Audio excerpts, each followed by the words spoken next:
Harus melakukan langkah besar, melakukan persiapan diri, menjahit kekuatan untuk merobohkan pemerintahan ini. Harus mulai menyiapkan kekuatan, menggalang kekuatan, menjahit kekuatan untuk bersama-sama melakukan tindakan apabila perlu adalah tindakan 98 yang kedua. Jadi kita harus melakukan langkah besar, melakukan persiapan diri, menjahit kekuatan untuk merobohkan pemerintahan ini. Assalamualaikum warahmatullahi wabarakatuh guys. Dan kemarin kita lihat sendiri ya kan, ada purnawirawan yang sakit-sakit hati itu ya. Ya bisa dibilang pendukung Anies. Purnawirawan yang pendukung Anies ya. Bukan purnawirawan semua ataupun seluruh di Indonesia. Enggak, hanya beberapa. Ya mungkin hanya 4 kayak 5 orang ya kan. Nah sebenarnya ketahuan ya niat busuk daripada purnawirawan yang ingin menggulingkan Gibran. Ternyata tidak hanya ingin menggulingkan Gibran, ternyata ingin mengkudeta Pak Prabowo. Wow, ini sih parah ya kan guys.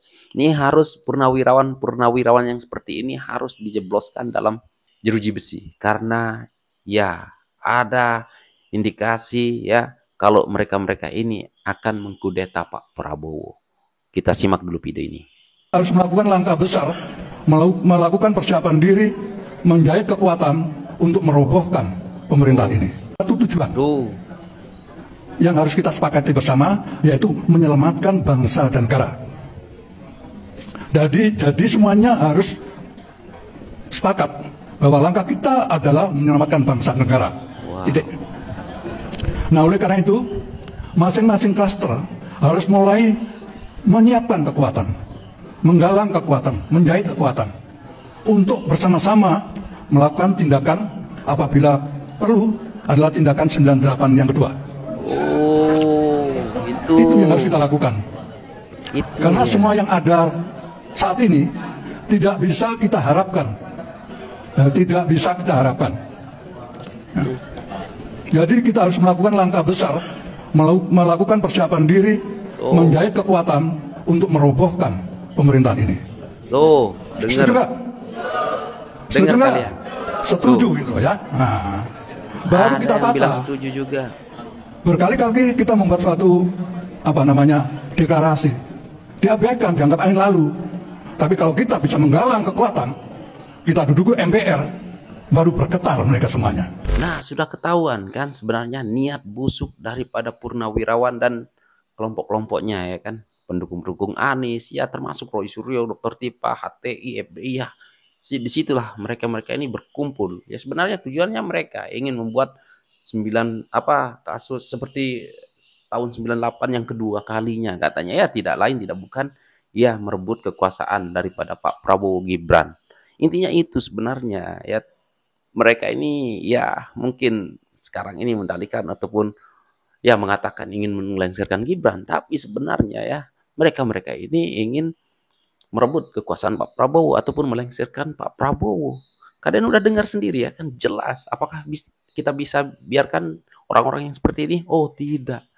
Berani Anda ya menyentuh Pak Prabowo, kami siap mati untuk membela Pak Prabowo Gibran. Pendukung Pak Prabowo. Pak Prabowo mau dikudeta tuh. Satu tujuan yang harus kita sepakati bersama, yaitu menyelamatkan bangsa dan negara. Jadi semuanya harus sepakat bahwa langkah kita adalah menyelamatkan bangsa dan negara. Titik.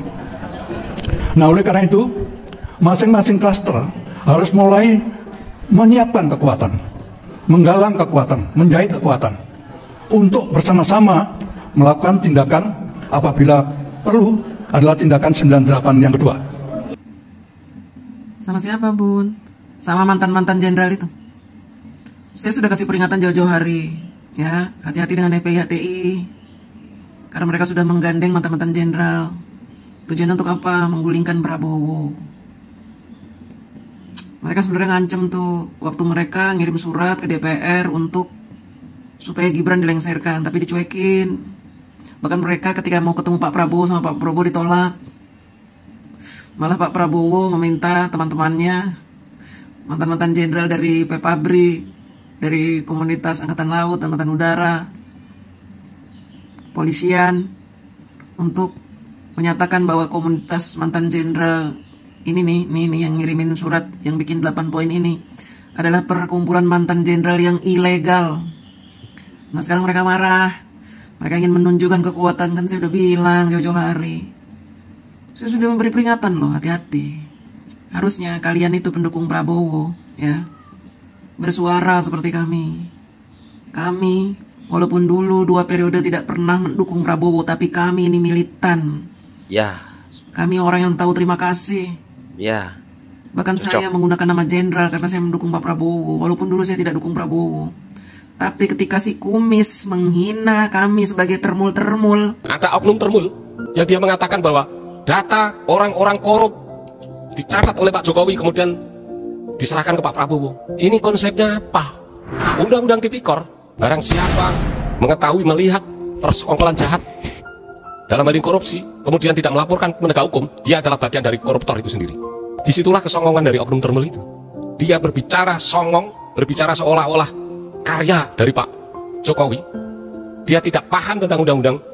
Seorang presiden tahu ada korupsi, kemudian tidak mau memberantas, tidak mau menginstruksikan kepada penegak hukum untuk menangkap, tapi justru disimpan dan kemudian diberikan pada presiden berikutnya. Itu menunjukkan bahwa Pak Jokowi malah justru dibuka aibnya, seolah-olah Pak Jokowi tidak berani memberantas korupsi. Kasus di Kementerian Pendidikan 9,9 triliun. Kasus Pertamina 1 triliun.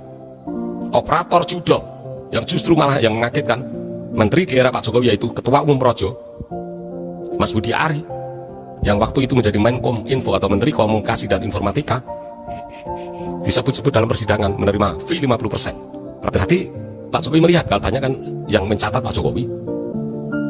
Kasus Duta Palma 1 juta hektar dibiarkan.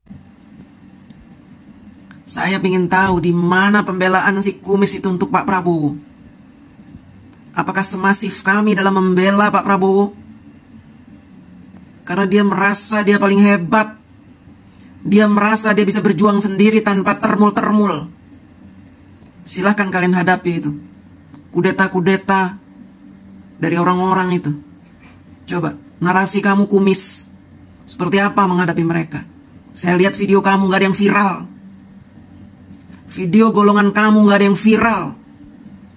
Video yang viral adalah orang-orang yang membela Jokowi.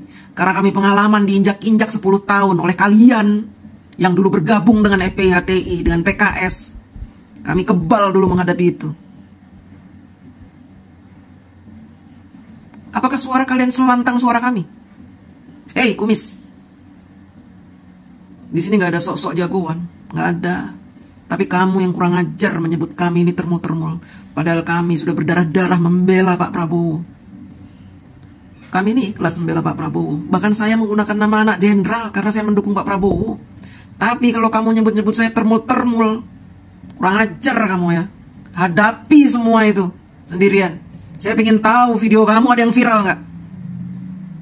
Video kamu bisa viral nggak? Menembus jutaan orang yang nonton. Setahu aku ya Bang Kumis ini kalau nggak salah sering berada di Malaysia ya. Dan setahu aku Bang Kumis ini dulu sering membela Pak Jokowi dan Pak Prabowo. Tapi kok kenapa ya sekarang malah bilang kita-kita ini termul? Nah, patut dipertanyakan nih guys ya. Mungkin sudah ada masuk sesuatu. Aku nggak tahu lah. Tapi intinya lah ya kan guys. Ya mari kita pendukung Pak Prabowo kawal mereka. Jangan sampai Pak Prabowo ya difitnah, dicaci maki seperti Pak Jokowi kemarin-kemarin itu ya kan. Dan kita nggak mau. Kalau soal kudeta nggak mungkin. Mereka nggak bakalan berhasil. Kami siap. Ya sekali lagi kami siap mati untuk membela Pak Prabowo dan Gibran. Ya begitu juga mungkin pendukung-pendukung Pak yang di luar sana ya. Teman-teman kita yang mendukung Pak Prabowo pasti siap untuk turun ke jalan untuk membela Prabowo Gibran. Dan tidak akan mungkin terjadi lah ya. Siapa mereka? Sebanyak mana mereka yang ingin menggulingkan Pak Prabowo? Paling HTI, ABI. Udahlah guys ya. Intinya ya kan. Mereka-mereka ini ya purnawirawan yang kurang ajar, yang ingin mengkudeta Pak Prabowo, segera ditangkap. Kalau tidak ditangkap, ya semakin banyak mereka nantinya. Apa tanggapan kalian guys? Silahkan komen di bawah. Sekian, terima kasih. Assalamualaikum warahmatullahi wabarakatuh. Bye.